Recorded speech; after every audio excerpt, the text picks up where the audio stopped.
Hello and welcome to After Order, a new series from Macrodose in collaboration with the Alameda Institute. Launched in 2023, Alameda brings together a global network of thinkers and activists across 5 continents. Through collective research and dialogue, the Institute aims to confront some of the most pressing political questions of our time. The title of this series comes from Alameda's After Order research project, which begins with a simple but unsettling proposition that we may no longer just be living through an interregnum between stable systems, but have instead entered a period defined by recurring crises, a time after stable orders. Across politics, economics, and technology, the ground seems to be shifting, from the rise of new authoritarian movements to the restructuring of global trade, from new wars to the growing power of non-state actors, from mafias and evangelical networks to tech oligarchs. Power today is more fragmented, contested, and unstable than it has been since the end of the Cold War. Through conversations with leading thinkers from around the world, this series asks a basic question. Where does power actually lie in an age of disorder? And what new pathways, what new Alamedas might lead us towards something better? In today's episode, I'm joined by Quinn Slobodian and Ben Tarnoff to discuss their new book, Muskism, a guide for the perplexed. Using Elon Musk as a kind of avatar for our age, Quinn and Ben unpack the emerging logic of what they call Muskism, the playbook of a new post-liberal political economy. By tracing the forces that shaped Musk himself, apartheid-era South Africa to Silicon Valley, Tesla and SpaceX to social media and crypto, the book identifies a set of recurring motifs that increasingly define our crisis-ridden moment.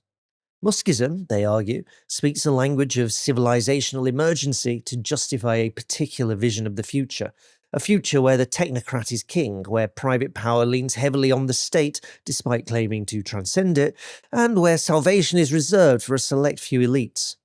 So what does Muskism tell us about the world after order? So Quinn, Ben, welcome to After Order. Thank you. Happy to be here. Thanks for having us.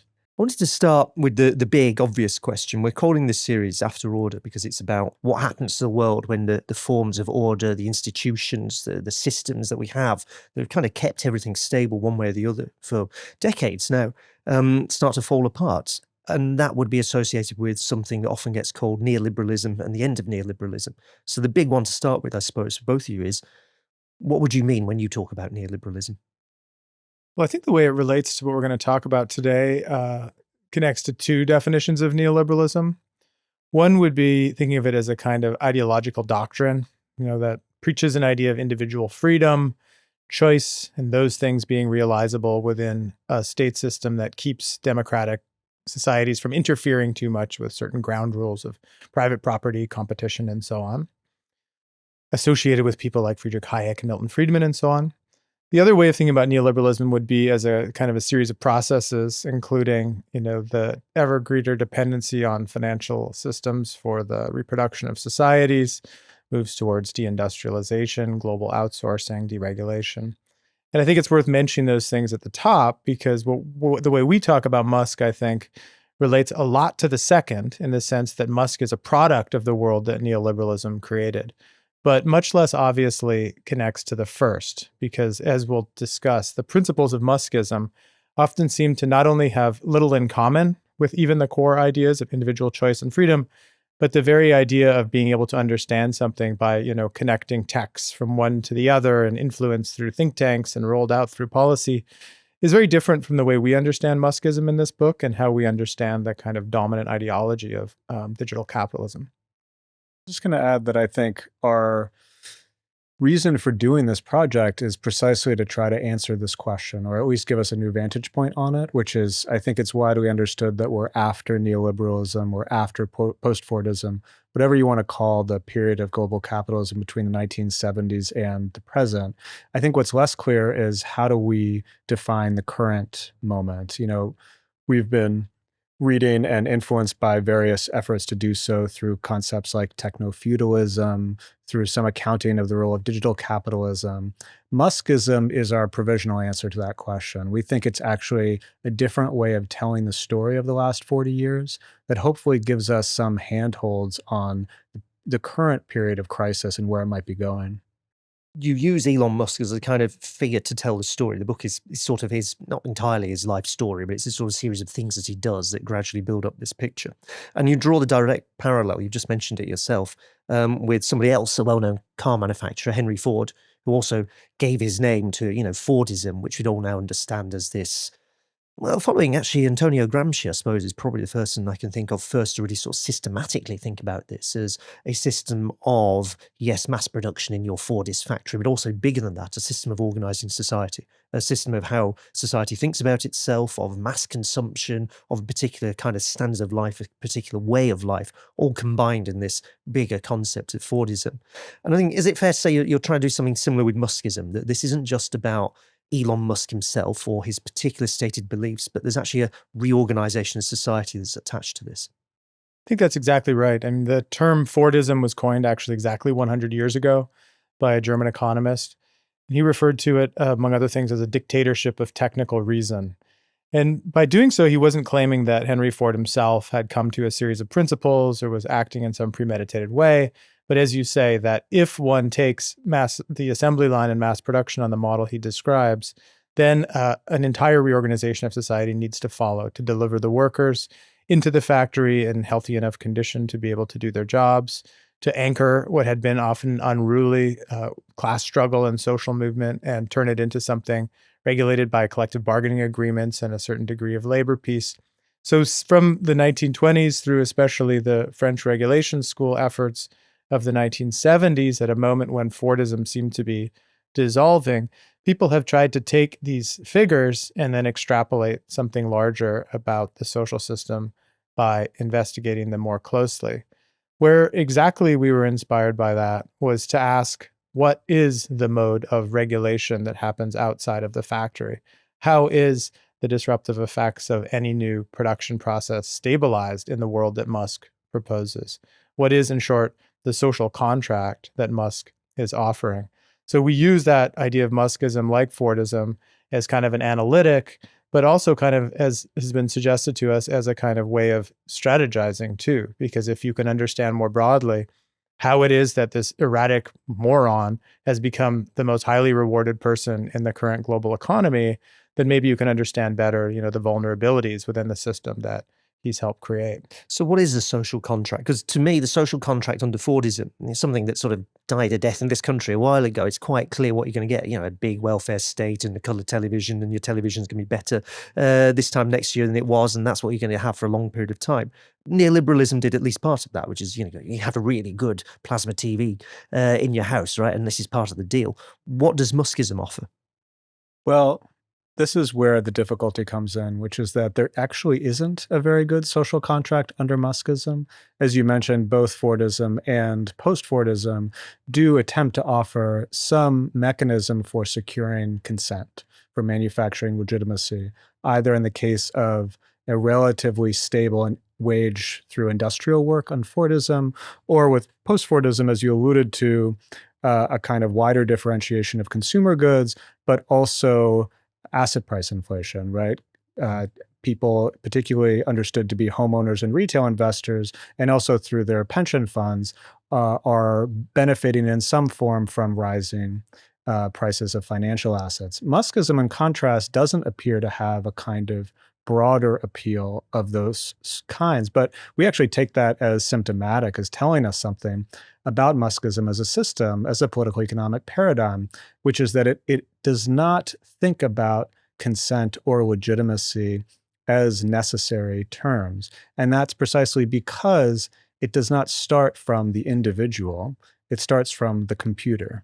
And if you start from the computer and think that everything, all of human reality, is downstream of the computer, then politics is actually not about securing consent. It's not about trying to make an arrangement to purchase social peace of a kind.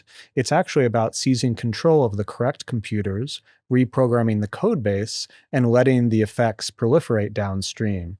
That, I think, is a very helpful concept because it helps make sense not only of certain passages in Musk's own life, such as Doge, such as, in our argument, the broader turn to the right, his transformation of Twitter, and so forth. But I think, again, to step back from the figure of Musk himself, also tells us something broader about our social reality, because there is, as is often the case in Musk's twists and turns, a kernel of truth here about the extent to which our lives, and in particular our political lives, have become so entangled with digitization.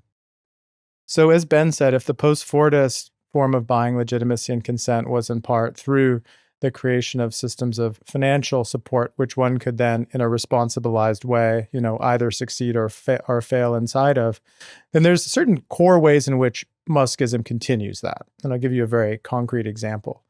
One of the top 10 owners of Tesla stock is the Norwegian Oil Fund. And at the end of last year, the Ethics Council of the Norwegian Oil Fund made the determination that because of the complicity of Silicon Valley with Israel in the conduct of its genocide, the Norwegian Oil Fund needed to divest from Silicon Valley big tech stocks. Jens Stoltenberg stepped in immediately and threatened the dissolution of the Ethics Council if that were to be carried out. The grounds on which he did that was that the future of the Norwegian welfare state, as he put it, was the primary goal of the fiduciary status of the Norwegian Oil Fund. And to divest from Silicon Valley would be to threaten the future of the Norwegian welfare state. So this is the kind of dependency that we are familiar with in the era of asset manager capitalism and institutional investors and market-driven pension funds. In some ways, Musk continues that. In a couple of other ways, he gestures at something that's new that can be either seen as a fragility or a kind of terrifying feature. It could be seen as a weakness in the sense that when he enters the White House and takes the approach that Ben just laid out, treats the government as just a bunch of computers, as he famously called it, speaking to Ted Cruz. Then he found out fairly quickly that the government is something more than a bunch of computers. Actually, if you want to even try to cut, as he said, $2 trillion from the federal budget, you get very quickly to Medicare, which is the basic provision of health insurance to the poorest Americans, and to Social Security, which people have paid into throughout their working lives and have a very good reason to expect a payout of on retirement.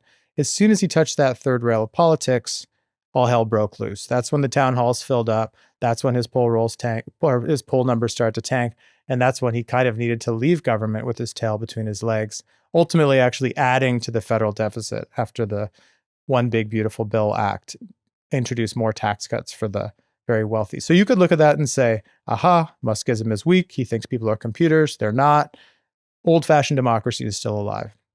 The other way of looking at it, though, is to ask, what it meant that people within the MAGA coalition, using Musk as kind of their bulldog, felt that they could do something like start carving away at what has long been seen as the holy cow of the American biopolitical settlement, which is these very slim but necessary forms of survival infrastructure.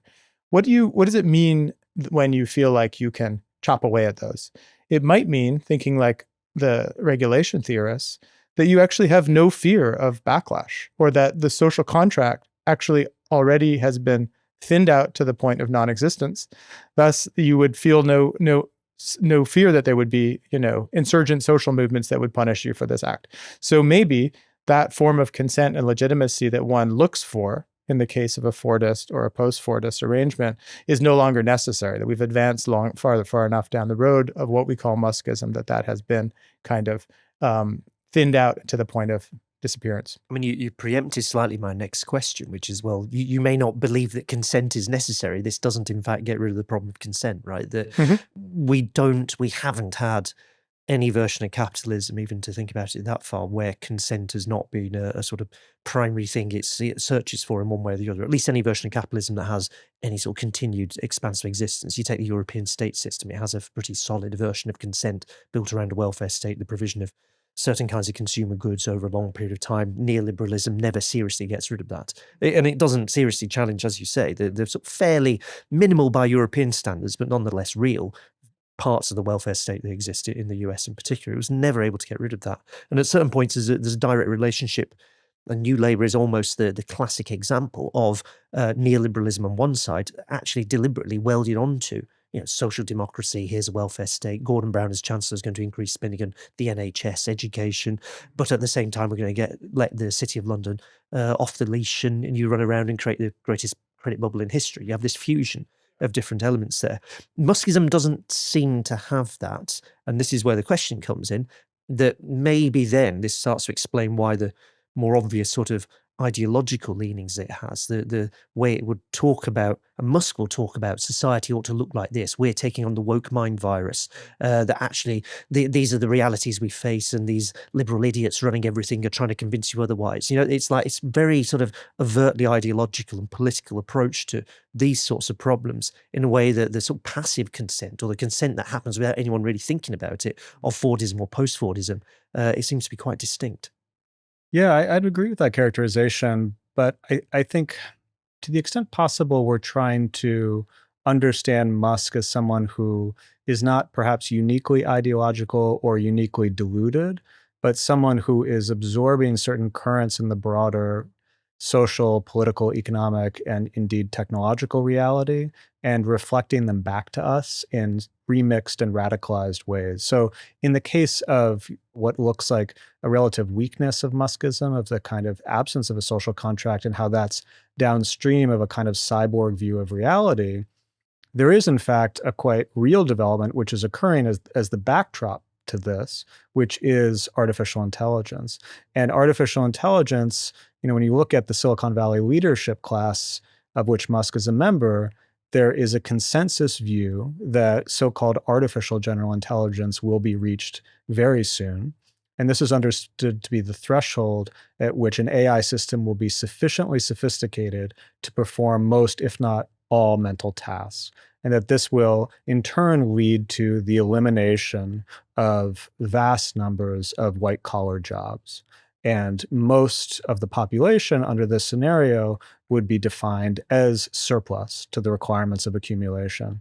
If you truly believe that such a reality is approaching very soon, as Musk and others in his milieu do, then you imagine a quite post-human future for society in which these questions about consent and legitimacy don't actually look quite as delusional as they might otherwise. Because when we think about, what was it about Fordism that made the capitalist motivated to purchase a degree of social peace, it was class struggle, it was popular mobilization. I think it's fair to say, relative to that period, we don't live in a period of intense class struggle, precisely. But imagine how different that type of popular power might be, and indeed how diminished the opportunities for exercising it in a future, perhaps a near future, in which millions and millions of jobs, and in particular the jobs that were supposed to be the last good jobs, like software engineering, are disappearing. That's already happening in Silicon Valley, thanks to the proliferation of AI coding tools like Claude Code. And it's the firm belief of Musk and others in that world that facility with coding that generative AI has already demonstrated is indeed generalizable to all other kinds of symbolic work. And I think that given the framing of this series about after order, it's also worth emphasizing that the work that Musk does for us in the book is to help introduce what we see as some of the primary currents that have brought us to this present impasse, or this crisis we find ourselves collectively in. The storylines we have right now for the last 45 years feel inadequate for a couple reasons. One of the things that we feel like needs revision is the idea that we had an era of the Cold War, followed by an era of neoliberal globalism, which somehow ended magically in 2016. And now the pendulum has swung back to an era of nationalism. We think that Musk does a lot of work to insert at least three things that tend to fall off the table. One is the rise to economic peer status, if not superior status, of China in relationship to the United States. Another is the attempt to perform some kind of energy transition without really disrupting the property relationship or the wage relationship or the price system. In other words, green capitalism. And then thirdly, of course, just the overwhelming way in which the growth model of the last 25 years has been built around a few small, enormous tech firms, right? To remind the viewers or listeners, just Apple and Meta account for the same equivalent valuation of the entire German stock exchange. You add a couple more, you have the entire London stock exchange, right? We've never been in an era in modern capitalism where this kind of asymmetry and this disproportionate kind of values persisted. Given the importance of digital capitalism, One of the fourth things that we really feel needs to be placed in that mix is the rollout of generative AI and LLMs since the release of ChatGPT in November 2022. Not necessarily because it changed everyone's lives overnight, but because it changed the growth and investment story overnight. And immediately, the world's investment class, the Silicon Valley class, all align themselves to that North Star. And they have rung up now enough concrete achievements in their own terms that the credibility is actually there. So it helps to sort of zoom out and ask, what kind of society was necessary in these different modes of accumulation? Why did Ford want to keep the workers healthy? Well, because he needed healthy, physically able workers inside the factory. Why in the 1990s was there so much emphasis put on higher education, taking on ever larger amounts of often intergenerational debt in the United States to make sure that you got at least a 4-year college or university degree? Because it was an era of knowledge work and the information economy, when it wasn't so far-fetched to say that if the world needed healthy, strapping men in the 1920s, it needed, intellectually agile and nimble, high IQ, quote unquote, knowledge workers, nerds in the 1990s and into the 2000s. Once the paradigm has shifted from the famous announcement from Marc Andreessen in 2011 that software is eating the world, where everything is going into what we call the superset that Musk talks about as early as 1998, to the era that has been now announced as of a tweet last week that AI is eating software.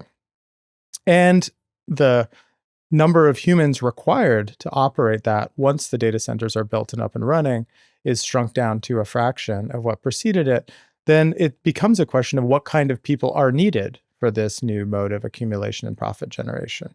And that, I think, leads you very quickly to this minoritarian approach to governance and the administration of populations that is at the heart of Musk's conceptions. Although doesn't that contradict with something that you touch on in the book, which is that Musk's well-known obsession with what is politely called pronatalism?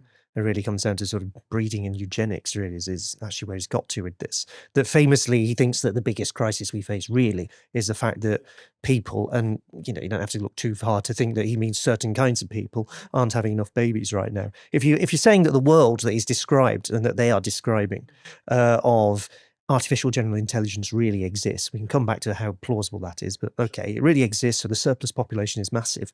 This looks like an enormous contradiction. Yes and no. I mean, I think if you look twice at the way he talks about it, it's pronatalist rhetoric without any hint of pronatalist policy, right? In fact, when people talk about techno-fascism or make links between Musk's rhetoric and the fascist rhetoric of the 1930s, one of the things that actually stands out is the absence actually of a positive eugenics inside of techno-fascism, right? I mean, fascism was famously dividing the population into people unworthy of life and people, worthy of reproductive life. Those unworthy of life, we know well, headed for the camps, sterilization. Those worthy of life were given baby bonuses, were given the chance to support women's work from home. The Nazis did a lot to maintain the male breadwinner / man at the battlefield and the woman as primarily mother rather than laborer. They sacrificed a lot to preserve that gendered order. And it did not discriminate necessarily. It was something that, it treated all would-be Aryans alike. Musk has never, in all of his even speculative moments, talked about a way in which the reproductive fecundity of his desired populations should be increased. He's only talked about this in negative terms, that the invaders, the immigrants, the demographic threat coming from non-white populations needs to be reduced, and in fact needs to be, isolated and removed from Western societies. The call for remigration now is nothing less than a call for ethnic roundups and mass deportation. So if given the fact that he has no interest in even proposing some way of bringing up the birth rate for average women, then we have to assume that he sees this as a privatized task, that those with the personal means and the ability to use the very assisted reproductive technologies he used to have, for example, his first 8 children born by IVF, all male, in other words, using prenatal genetic screening to select for male embryos, then for those people, pronatalism all the way, because you're always going to need the top 1% of the bell curve in IQ. But this is not by any appearances something that the average, even quote unquote, desirable white person is going to have at their means. Yeah, I would agree with that. I mean, I think it's always important when looking at Musk's rhetoric to find a way to interpret it the correct way. Perhaps one of the many challenges in writing a book like this is when to take him seriously and how to take him seriously. Because particularly when you think about the volume of his tweets, like just from an analytic perspective, that's a big corpus. So kind of sifting through that and then finding the right analytic lens can be quite tricky. But in the popular discussion, we think of Musk in quite generally pronatalist terms, that it's kind of pitched at the level of the species. When one applies a bit more interpretation, and these days you don't even frankly need much interpretation because he increasingly says this quite explicitly, it's the reproduction of the white species. And, he has undertaken his own efforts toward this end in his own reproductive initiatives. But the fact that even though he expresses a concern for white survival as he sees it, the fact that he is nonetheless not able to accompany that demand with some type of fairly ordinary and straightforward system of social provision that might sustain it is once again symptomatic of this kind of deeper quality of Muskism, of cyborgification, that people are basically programmable, they're non-player characters, and this idea of securing social consent, even modifying people's behavior through political interventions of an old-fashioned sort, no longer apply. On the one hand, I think we're really trying to offer an alternative to what have been, we think, kind of misleading intellectual-driven histories of the Silicon Valley right. So as often humanists ourselves or book lovers ourselves, it's very tempting to think that the actions and investment strategies even of Silicon Valley leaders are somehow acting in a way that we can intuitively understand. They must have read a certain book. They must have been following the teachings of a certain philosopher. Therefore, all we need to do is sort of reassemble the correct library and read The Sovereign Individual, Ayn Rand, and Curtis Yarvin's, collected works, and we'll now know the real essence of Silicon Valley technology and ideology. We think that capitalists do not, go to the office and work for 12 hours and then come home and read a book and then derive their ideology from the book they read before falling asleep. For one thing, they don't read anything before falling asleep. So it must be the case that, in fact, the ideology is coming from the practice in the workplace. And we need to think about their ideology as being about what lands for investors, what solves problems inside of the workplace, what allows them to unlock government contracts. And in our book, we do our best to come up with some proposals for categories that would help capture that. At the same time, there is kind of the supply side of these hundreds of thousands of tweets that he's putting out into the ether. So what do you make of those, right? On the one hand, it is tempting to treat them as, the truth of Musk's thinking. But to use the example we're talking about here, if you tweet about birth rates and pronatalism for several years and you never say something like paid parental leave, then maybe you're not actually serious about pronatalism. Maybe what you're doing is betraying something we talk about in the book. You're betraying an attitude towards politics, which is that it's actually not about matching policies to people's interests or material needs or desires, but you're treating politics like an interplay of memes. The term that most associates this with Musk is the idea of the woke mind virus. Kind of an absurd term, sounds goofy, but the mind virus is a term coined by Richard Dawkins in the early 1990s, the same person who coins the term meme in the 1976, and he means them quite earnestly, and Musk does too. So to say pronatalism or to express concern about falling birth rates is not to lay out a future political platform, but it's to introduce a meme into the ecosystem of competing memes, which you think will gather people's attention in a way that will be conducive for supporting your interests. So it's to treat the European far right, for example, as a site of potential cybernetic partnership where you can build a kind of momentum through replication, mimesis, that will, you hope, sweep them to power and thus create a more conducive customer-client relationship.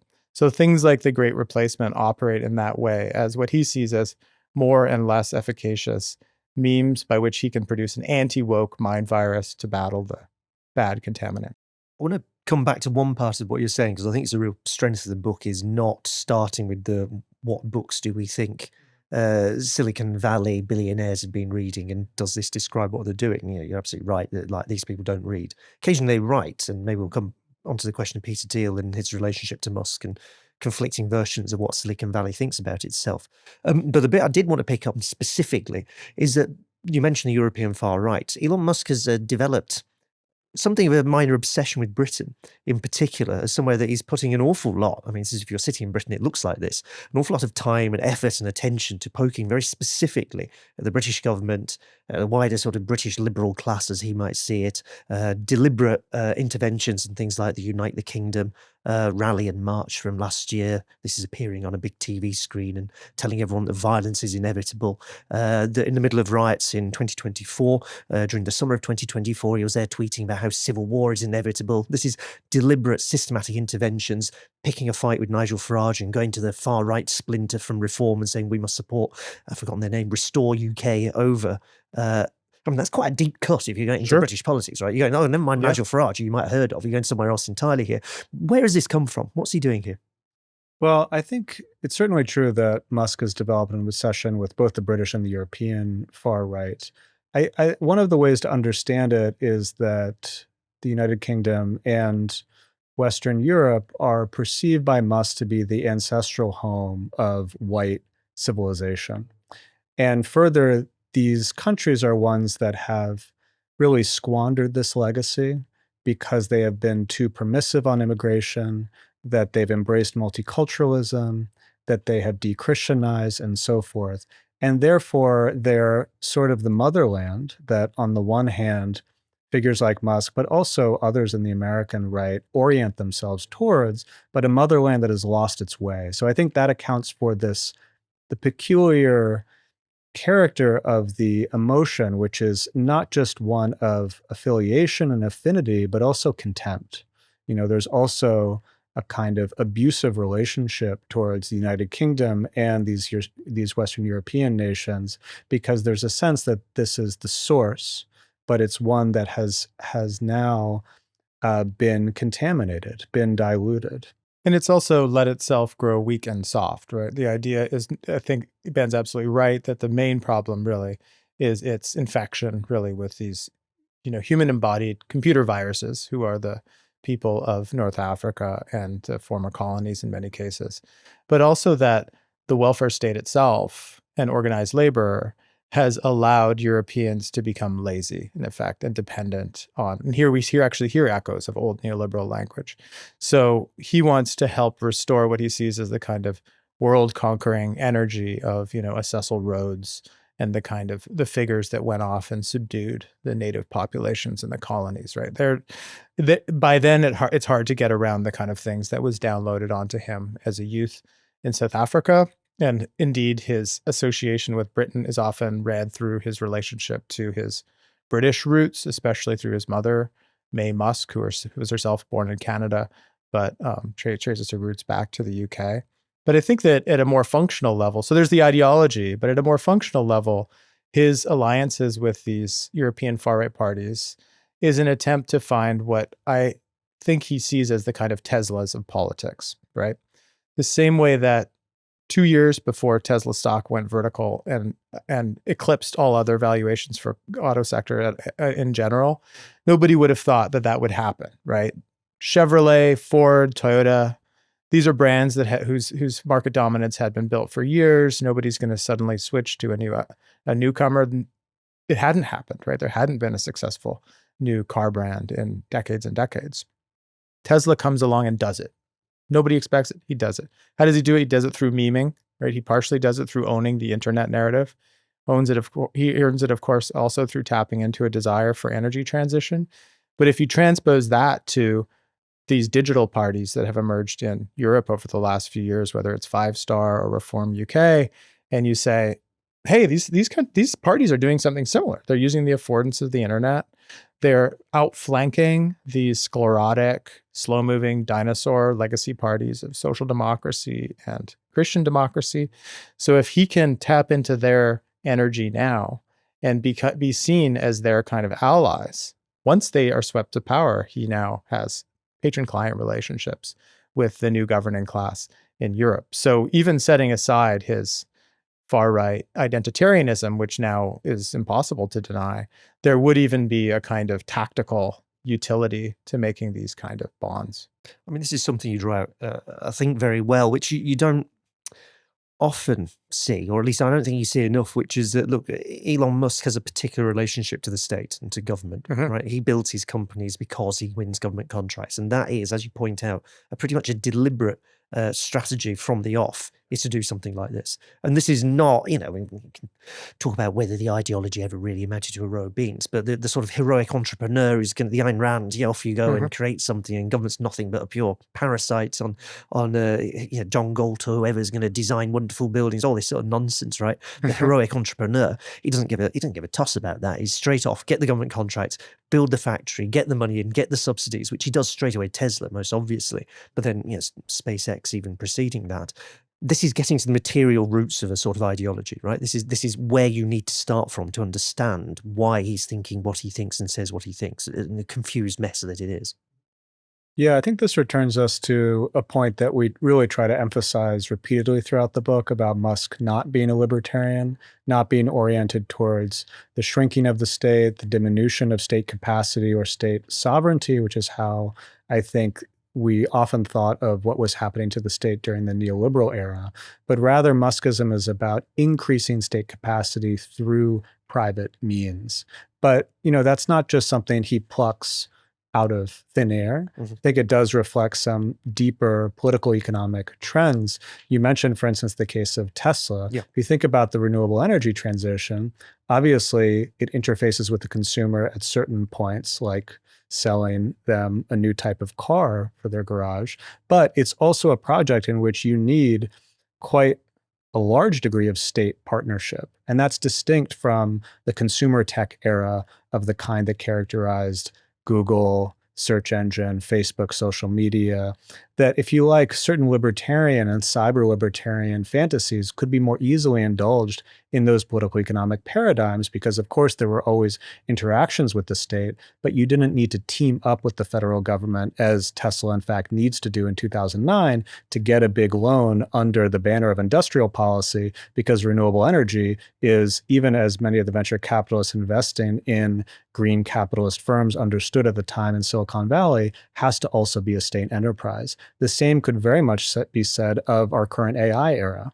If you're going to build out a bunch of data centers, particularly against popular opposition, if you're going to secure the energy inputs required for those data centers, if you're going to further try to sell your AI products to countries around the world and deal with their various concerns around them, you're going to need a state partner. And that, I think, also helps account for the extent to which Silicon Valley's leadership class has rallied around Trump in a quite significant way. It's not simply the fear that he will discipline them as he has other private actors, but there's actually a positive reason, which is that they have a very strong motivation for a strong state partner to clear the way for them to chase AGI, as we've been discussing.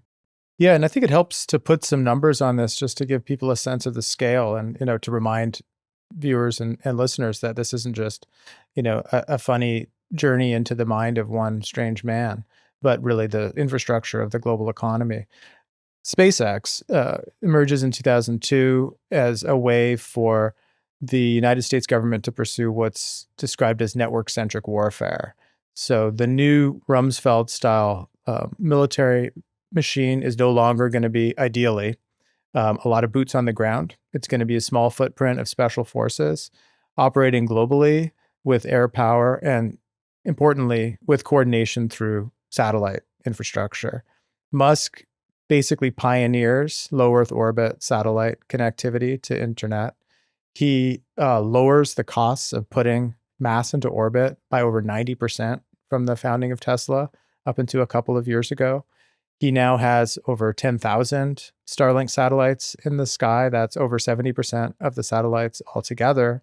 And he has just put in an application last month to the FCC to put another 1 million satellites into low Earth orbit.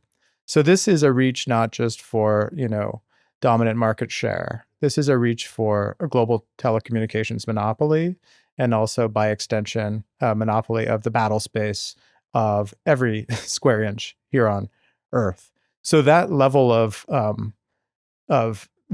capacity is incredibly seductive, of course, to any government. And if the Democratic Party came to power tomorrow, they would be hard pressed to figure out how they could replace Musk in this role. If Musk dies tomorrow and Gwynne Shotwell is the head of SpaceX and she's as vile as he is, how are you going to suddenly have 10,000 different satellites up in the sky? If you expropriate SpaceX, what makes you think all of those investors aren't going to exit the company and crash it overnight in ways that make your own precarity even deeper?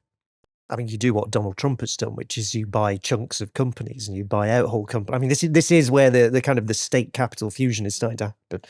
You know, this is why you could probably get rid of Elon Musk and the thing will just carry on. Yeah. It's an interesting scenario. Like, hopefully it'll be one that we can, not just speculate about, but think about in real lived terms. But take the two approaches that the Trump administration has taken so far to, say, advancing towards state capitalism. Part of it has been, converting, let's say, a bailout of Intel or a subsidy to Intel into a stake. So they now own shares in Intel.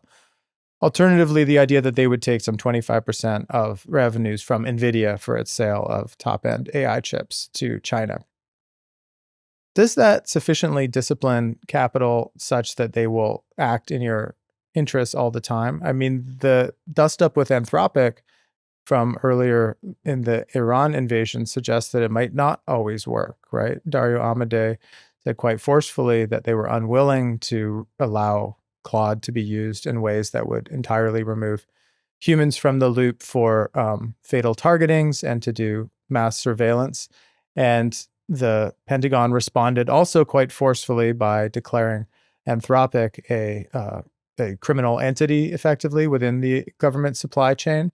But how effective are they if they have to suddenly unplug something like Claude from their operating system if they don't have always a competitor waiting there, right? It's I think a sign of how this symbiosis really in its intent is to knit together infrastructures in such a way that switching costs become very high, that path dependencies become very deep and wide, and that you, in a way, are now forced into a negotiation, which will be at the heart of government, between the CEO and the head of state, with, of course, importantly, the mass of society left out of the discussion altogether.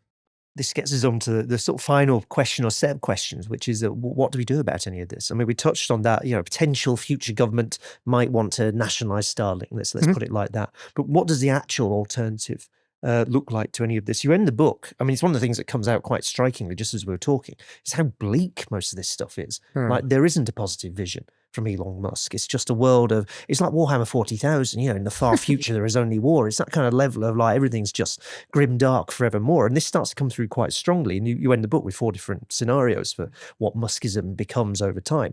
But what would a positive alternative look like? And what are the points at which you can start to argue for one and make it happen? Well, first off, I really appreciate the Warhammer reference. Thank you for that. It's something that we don't have in the book, as you pointed out, and as readers have pointed out to us, but we've been compelled to consider a little bit more closely since the book has come out. And I think first I would answer a bit negatively, which is that I think what we're seeing now in these somewhat odd experiments with state capitalism that have been undertaken by the Trump administration is perhaps a reminder of what not to do. I think in the neoliberal era, those of us on the left thought about the state disciplining capital and the state politicizing what were presented as neutral decisions around the allocation of capital as necessarily progressive. And we're rediscovering now that they are not necessarily progressive. I mean, the kind of impulsive demand from a decade ago was nationalize Facebook, which I think maybe didn't make a ton of sense then, but participated in that kind of structure of belief about what neoliberalism was and what anti-neoliberalism was. I think the notion of a Trump administration that is attempting to expropriate the capitalist class in one form or another is actually takes us to a place that's scarier than neoliberalism, I think more dangerous. So that's a kind of, cautionary tale. In terms of what a positive response would be to Muskism, I think it's worth remembering what kind of world Muskism envisions. It envisions a world of hard borders, of fortified societies, a world in which hierarchy is the organizing principle of humanity, as segmented by race, class, gender, and nationality. And I think that's the level at which we need to propose an alternative. And the alternative, quite simply, is internationalism and universalism. And those are not necessarily abstract concepts. We've seen from the example of the people of Minneapolis how those kind of concepts can be put into practice. One of the banners of the mobilization, which defeated an incursion by ICE agents that we could describe as Muskist, essentially ethnic cleansing through high technology like facial recognition software, one of the rallying cries of the Minneapolis resistance was protect our neighbors, which sounds perhaps a bit banal, but you would be hard-pressed to find a slogan that is more antithetical to the spirit of Muskism. And I think we need to see more popular mobilizations along those lines. More practically speaking, or perhaps not more practical, but at the level of high politics in the United States, I think we also need to see a national politician making an affirmative case for more immigration. We have not had that for a long time. Bernie Sanders is actually not very good on this issue. So if you go back to Ronald Reagan, even to George W. Bush, you hear surprisingly progressive talking points, and we need that type of energy. Maybe I'll just add what we've been thinking of as kind of the 3 R's, I think, for combating Muskism. One is, I would say, the EU model of regulation. So you kind of let dependency on Silicon Valley's products continue, but you overlay it with a bunch of new safety protocols, data privacy provisions, content moderation. That's been the approach so far. Everything's fine. Being completely interdependent is okay as long as we can add this extra layer on. The other thing would be replication. So, SpaceX isn't a problem if we can just create the British SpaceX or the European SpaceX. We can get a Spanish rocket launch happening from French Guiana, then we break the chokehold on low Earth orbit and everything's fine again. But as we know already from the attempt by doing something like Helsing AI to replace Anthropic AI, if you're not changing the relationship between user and owner, you're not changing the capital relation or really the nature of the technology at all, then you're just replicating the same problems with different actors. So we think the third is really a question of reinvention. The problem with Musk is that he's a freak. But the great thing about Musk is that there's a pedagogical value to people like that because it wakes you up, and it's having, the choke point to to the heavens being controlled by one person is extremely stark. But I think every British person, every European should think about this when they log on to Zoom, Teams, check their email, store things in Amazon Web Services. Like, it's another version of the same dependency we're describing. So the problem that it confronts us with politically is the same. And it may be the case that the kind of extraordinary overreach that's happening now by catapulting us from the software era into the AI era is actually creating political openings of the kind Ben is describing that we can hopefully capitalize on. Ben, Quinn, thank you very much for your time and After Order. Thank It's you. my pleasure.